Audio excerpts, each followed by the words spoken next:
사안의 비중을 고려한 듯 헌재는 이례적으로 양측의 변론을 담은 CCTV 화면을 공개했습니다. 이 화면 밖에서도, 그러니까 법정 밖에서도 그 팽팽한 기운이 느껴질 정도였습니다. 네, 전문가 두 분과 함께 통합진보당 해산 청구 심판에 대해서 이야기 나눠보는 시간 갖도록 하겠습니다.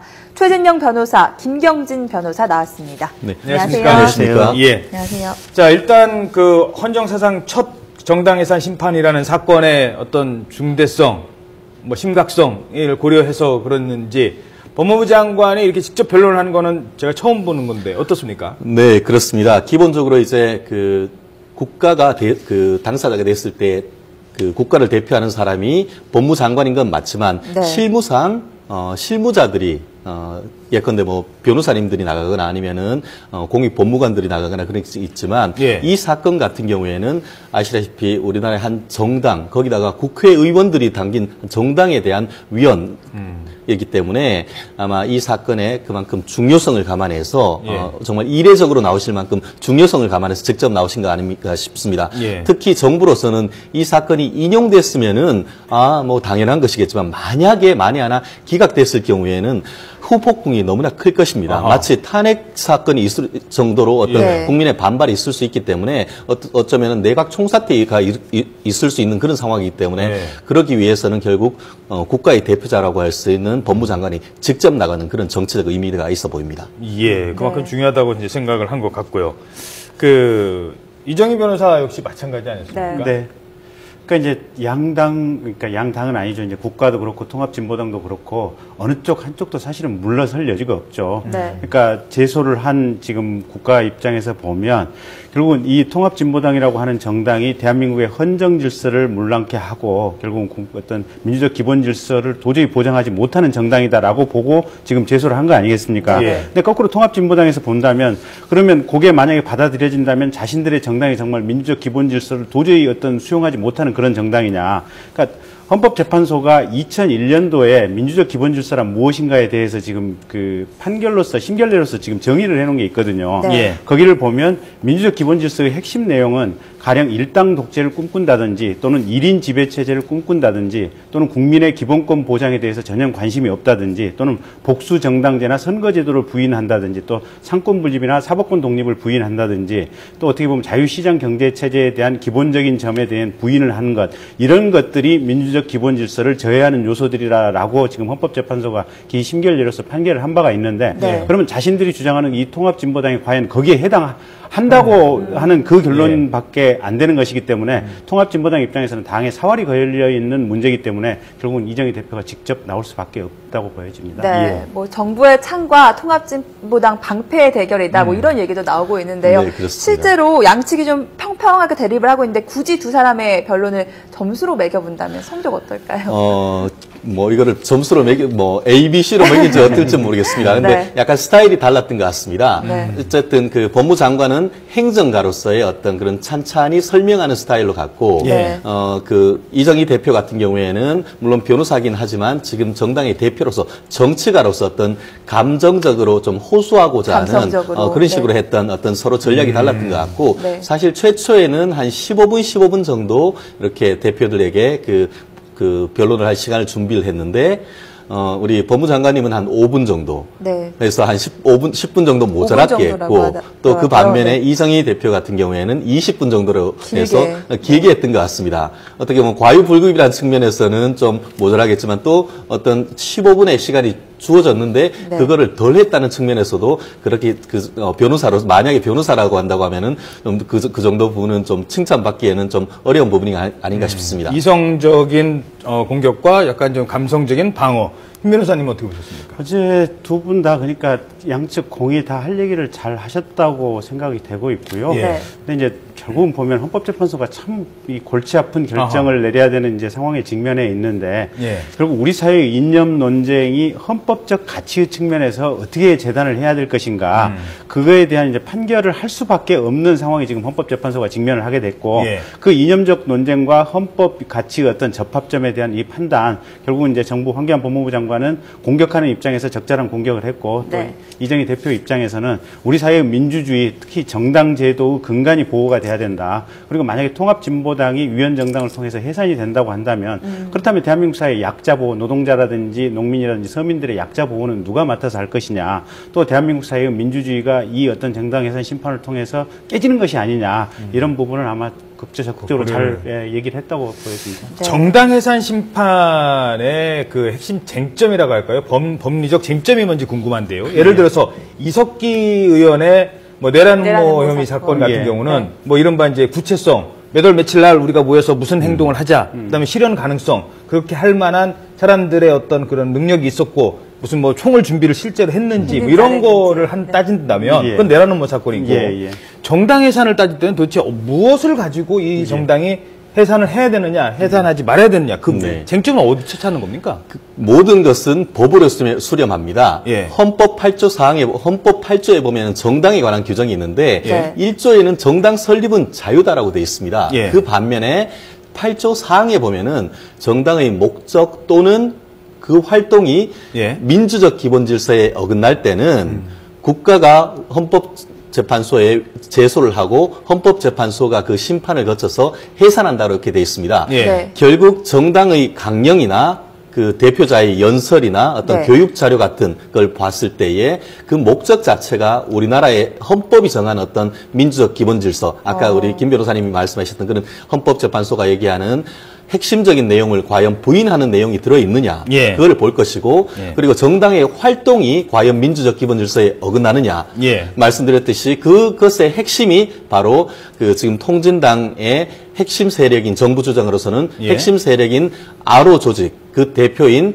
그 이석기 의원의 활동이 그것이 우리나라의 헌법 질서를 파괴하고 국헌을 문란하고 국토를 참전하기 위해서 내란 행위를 했다고 하면은 결국 그 행위가 결국 통진당 자체의 행위로 평가될 수 있기 때문에 네. 위헌이 된다는 그런 논리로 지금 가고 있는데 그러니까 그 부분이거든요. 이석기 의원의 어떤 내란 음모가 당원으로서 뭐 그게 뭐 네네. 인정된다 하더라도 당원으로서의 행동인지 독자적인. 전체적인 그 당 차원의 행동인지 네. 이것 그래서 따라서. 사실 그 헌법에는 그거를 명확하게 규정을 하고 있지 않는데 네. 지난 2004년 헌법재판소가 이와 같은 사태를 얘기를 했는지 지난 10년 전에 한국공법학회에 용역을 줘서 예. 정당 해산 심판에 관한 연구라는 논문이 있습니다.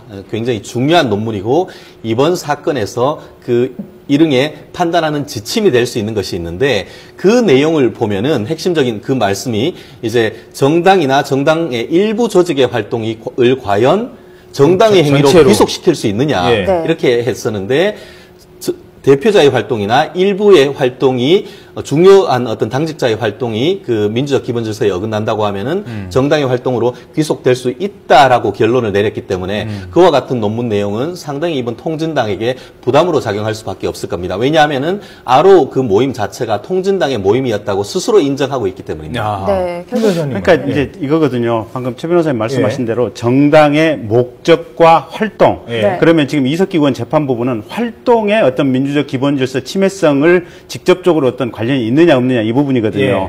근데 이제 정부 측 입장에서는 법무부 측 입장에서는 이게 이석기 의원이 이끌었다고 주장되는 공소 제기된 이 아로 모임이라고 하는 것이 네. 통합진보당의 핵심 세력이다. 예. 통합진보당의 핵심 의사결정을 하는 세력이다. 이렇게 주장을 하고 있고 그래서 이 통합진보당의 핵심 세력이 내란 음모, 예비 음모를 꾀했다면 이건 통합진보당 전체가 국가를 반대하는 어떤 내란 예비 음모를 꾀한 것이 아니냐라는 것이 법무부 측 주장인 것 같고요. 예. 네. 반면에 통합진보당 측 주장은 아루라고 하는 것이 자체 실체가 없다. 기껏 해봐야 지금 이석기 의원하고 사람 한 5명 정도 이렇게 기소한 거 빼놓고 나머지 지금 130 몇 명 더 그 자리에 있었다는 사람에 대해서 추가 기소 없지 않느냐. 네. 그거는 그 자체가 아루 모임의 실체가 없다는 반증이다라는 이제 주장이 하나 있고 두 번째 만약에 아로의 실체가 국가가 주장하는 것처럼 있다고 하더라도 예. 그것은 통합진보당의 핵심 세력이 아니고 어허. 통합진보당의 일탈한 당원 일부의 역할에 불과하다. 그래서 예. 이것이 통합진보당 전체의 것으로 볼 수도 없고 네. 그래서 어떤 사실도 아니거니와 일부에 불과하다 이런 논리로 지금 방어를 하고 있는데 이제 그 부분에 대해서 조금 지켜봐야 될 것 같고요. 그다음에 그 앞에 이제 정당의 목적, 통합진보당의 목적이 네네. 이제 법무부 장관 얘기에 따르면 이게 결국은 북한식 사회주의 체계를 추구하고 그러니까 당원 당규에 예, 당원 당규에서 그다음에 어떤 대남 흡수 통일, 북한과 연대해서 대남 흡수 통일, 북한 주도로 남한을 흡수하는 이런 통일을 목적으로 꾀하는 것이 아니냐라는 것이 법무부 장관의 주장입니다. 그러면서 이제 그 반증으로 통합진보당 강령에 나와 있는 진보적 민주주의의 그 진보라는 의미가 예. 김일성이 주장했던 진보적 민주주의하고 똑같은 것이다. 그다음에 통합진보당의 강령이나 정강에 나와 있던 민중주권주의라고 하는 것이 예. 대한민국 헌법이 규정하는 국민주권주의하고는 다른 개념이다. 예. 일부 좀 잘 사는 사람이라든지 힘 있는 사람, 일정 부분의 국민, 상위층 국민의 어떤 주권을 배제하는 개념이기 때문에 예. 결국은 이 어떤 헌법에 배치되는 개념이다. 이제 이런 주장을 하고 있습니다. 그러면서 통합진보당 내에 어떻게 보면 북한과 연계됐던 간첩단 사건하고 연계됐던 사람들이 많이 통합진보당 내에 이제 어떤 주요 보직을 차지하고 있었던 점이 반증이다. 이렇게 주장을 하고 있는데 예. 네. 통합진보당 내에서는